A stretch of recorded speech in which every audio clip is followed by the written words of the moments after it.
ان کا اور اہل سنت کا ہمیشہ اختلاف رہا ہے، وہ یہ کہا کرتے تھے کہ حضرت ابو بکر صدیق کو معاذ اللہ کیوں خلافت مل گئی تھی، اور قرآن کی بہت سی آیات بھی اس چیز پر دلالت کرتی ہیں اور احادیث مبارکہ بھی دلالت کرتی ہیں کہ آپ کو ملنی چاہیے تھی۔ تو آپ قریش میں سے بھی تھے، رسول اللہ کے قریب بھی تھے، تو اس لیے ان کو خلافت بھی ملی۔ یہاں سے چند باتیں ہمارے سامنے آئیں کہ کفار بھی شرعی عبادات کے مکلف ہیں کہ ایمان لائیں اور عبادت کریں، انہیں بھی اللہ تعالیٰ یہ حکم دے رہے ہیں۔ چونکہ جو کافر تھے یا مشرکین تھے وہ طواف بھی کیا کرتے تھے، اگرچہ ان کا طریقہ ٹھیک نہیں تھا، حضور کی آمد سے پہلے وہ ننگے طواف کیا کرتے تھے اور سیٹیاں بجایا کرتے تھے، اور مختلف ان کے اندر ایسی چیزیں تھیں۔ جب اسلام آیا تو پھر ان کی تربیت کی گئی اور بتایا گیا کہ یہ چیزیں ٹھیک نہیں۔ تو کفر کی حالت میں کوئی نیکی صحیح عبادت نہیں، کیونکہ جو کفار مکہ تھے طواف، حج، عمرہ، حاجیوں کی خدمت بھی کرتے تھے، مگر انہیں بعد میں کالعدم قرار دے دیا گیا۔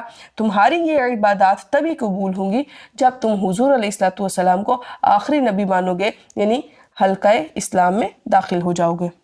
اللہ تعالیٰ نے نعمتوں کا ذکر فرمایا، کہا کہ قریش کے لیے محبت پیدا کی۔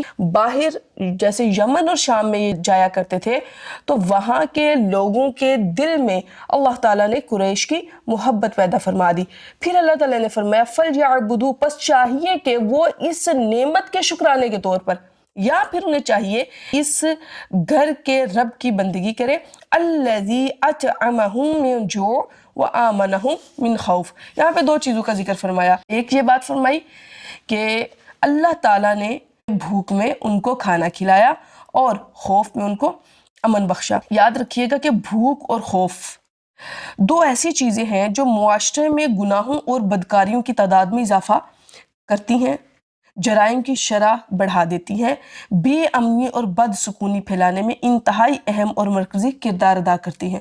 آپ اپنے معاشرے میں دیکھ لیجئے زیادہ تر گناہ کس وجہ سے ہو رہے ہیں۔ اگر آپ کو لگتا ہے کہ آپ کسی کو کھانا کھلا دیں گے تو وہ گناہوں سے باز آ جائے گا یا تباہی کے دہانے سے پیچھے ہٹ جائے گا، تو آپ ضرور کھانا کھلائیں۔ اللہ تعالیٰ وہاں پہ بھی یہی فرماتے ہیں وَلَا يَحُضُّ عَلَىٰ طَعَامِ الْمِسْكِينِ۔ بھوک ایسی چیز ہے جو انسان کو معاذ اللہ کفر تک لے جاتی ہے۔ بھوک اور خوف یہ دو چیزیں بڑی اہم ہیں، اور بھوک کا ختم ہونا اور خوف کا دور ہو جانا معاشرے میں پاکیزہ ماحول اور امن و امان کی فضا قائم کرنے میں بہت زیادہ مدد کرتا ہے۔ اسے دوسرے انداز میں ہم یوں دیکھتے ہیں کہ جہاں لوگوں کو سہولیات دی جاتی ہیں اور ان کی ضروریات زندگی پورا کرنے کے خاطر انتظامات ہوتے ہیں، وہاں گناہوں اور بدکاریوں کی شرح کم ہوگی، اور جہاں امن و امان قائم ہے وہاں جرائم کی تعداد نہ ہونے کے برابر ہوگی اور لوگ پرسکون زندگی بسر کریں گے۔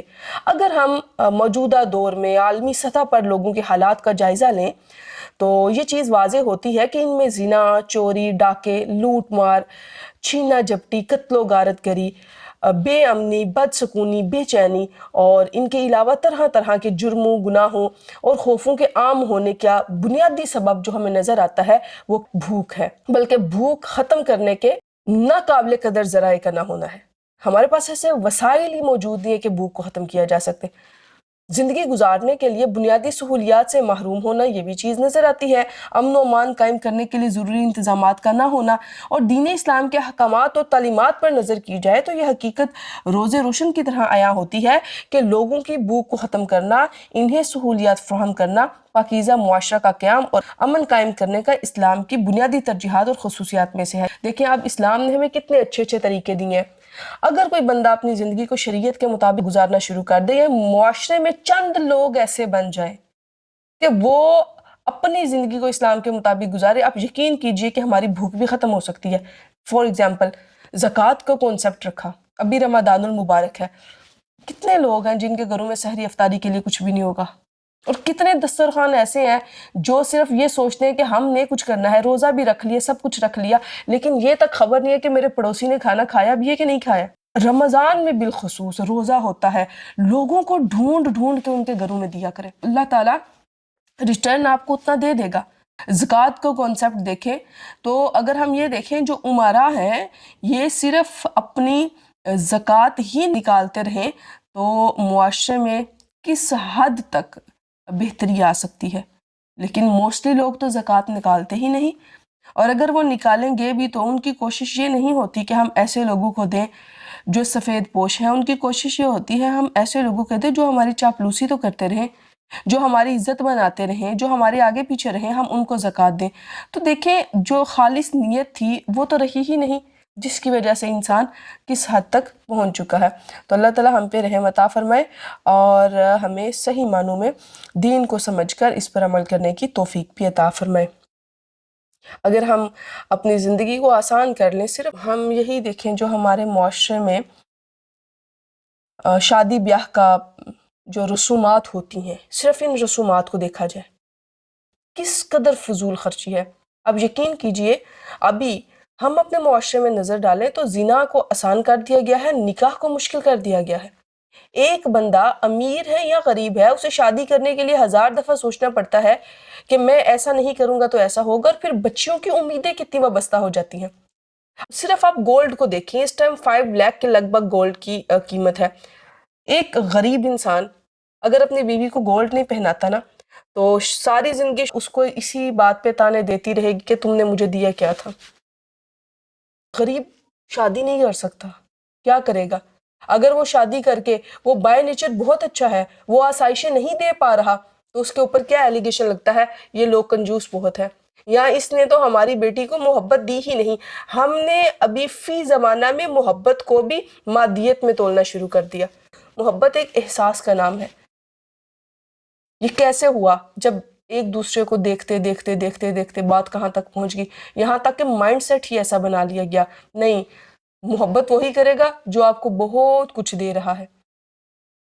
اخلاقیات کو پیچھے چھوڑ دیا گیا، کردار کو پیچھے چھوڑ دیا گیا۔